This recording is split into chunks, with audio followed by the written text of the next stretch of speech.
It's Friday and these Fatah supporters are gathering to pray in protest against the Hamas takeover of Gaza.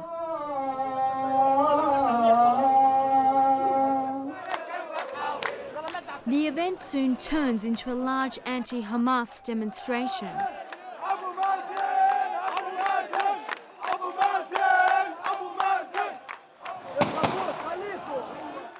Hamas quickly sends its armed security force to break up the demonstrators.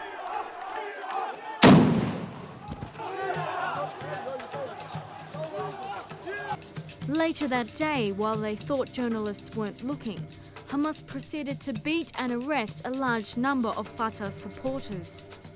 This was captured by a TV camera on a nearby rooftop. 1 week later, Hamas has declared it illegal to hold prayers outdoors. So on this Friday morning, the streets are quiet, as people wait to see if Fatah will dare disobey the order.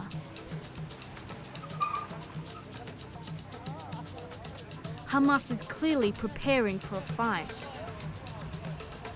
Last week we saw lots of protesters beaten by the police. Is that going to happen again today? I mean, do you approve of what they did last week? I would like to ask to you, if this happened in your country, what the police will do? You're not allowed to beat unarmed people in my country. This is, I would like to ask, in any country in all over the world, it's allowed to any people to spoil the security? As Fatah supporters begin to arrive, the police block anybody from entering the square.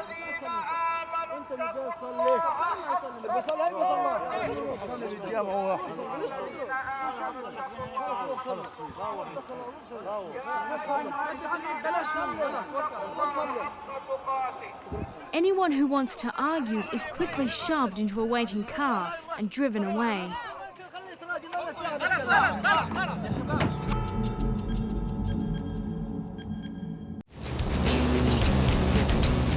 We hitch a very damp ride 300 kilometres out into the vast Pacific, where Pax Americana, the American peace, has reigned for more than half a century.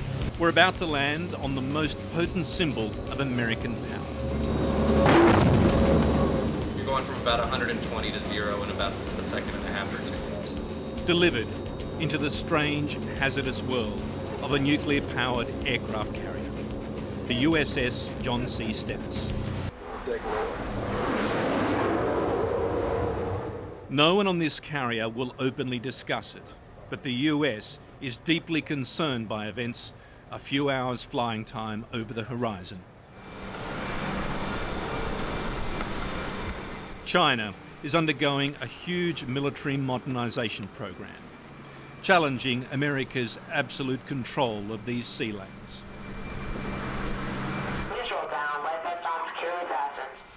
This year, the Pentagon warned the US Congress that China's rapid build-up was altering the military balance in East Asia, particularly in the flashpoints of Taiwan and Korea.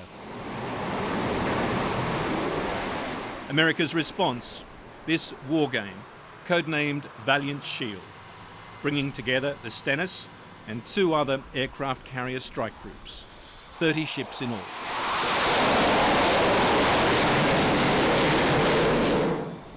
So when you see 3 carriers together, what message are you trying to put across there? An amazing commitment, because that's a lot of power. China take notice?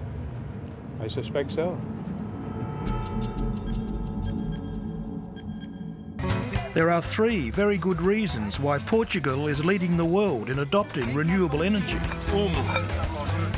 It has no coal, no gas and no oil. God has given to the Arabs the oil, and they have given to Portuguese the wind, the sun and the waves. Portugal is crisscrossed by rivers, so it's no surprise that hydroelectric power will be the foundation for Portugal's green revolution. This is the largest dam in the country, and there are plans to build many more in the future. As you drive up Portugal's northern coast, you can't miss a more recent source of energy, wind turbines dotted all over the countryside. Powered by strong winds blowing straight off the Atlantic Ocean. 80 metres high, with blades 45 metres long, they feed power into the national electricity grid. As much as concerns about climate change, Portugal's move to green energy has been driven by economic factors. With its economy still lagging behind those of its European neighbours, Portugal is hoping to gain a competitive advantage.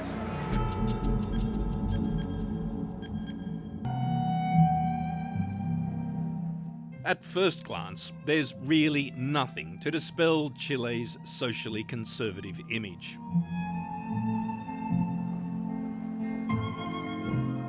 But look a little harder and you notice dozens of unusual shopfronts, strangely out of place in this sombre city. Here, businessmen don't like their coffee served with sugar, they want it with legs.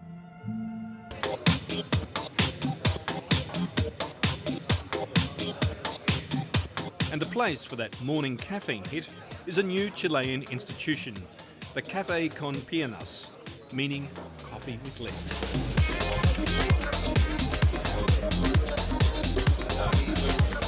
It's like stepping into a strip joint at 9 o'clock in the morning.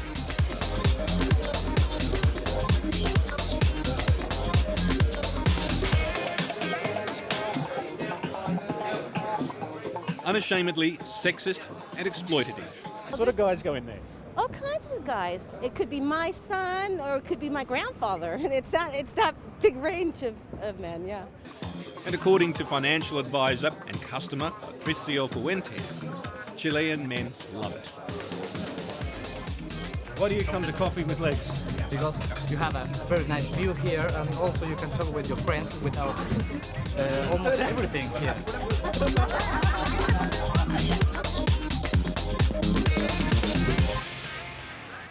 Coffee with Legs is unique to Chile. The cafes serve no alcohol or food. Mornings are the busiest time, and they close at night. What do your wives and girlfriends say? That's a very tough question.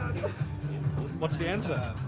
Because it's difficult to say I come here to drink coffee with beautiful girls, and she doesn't know.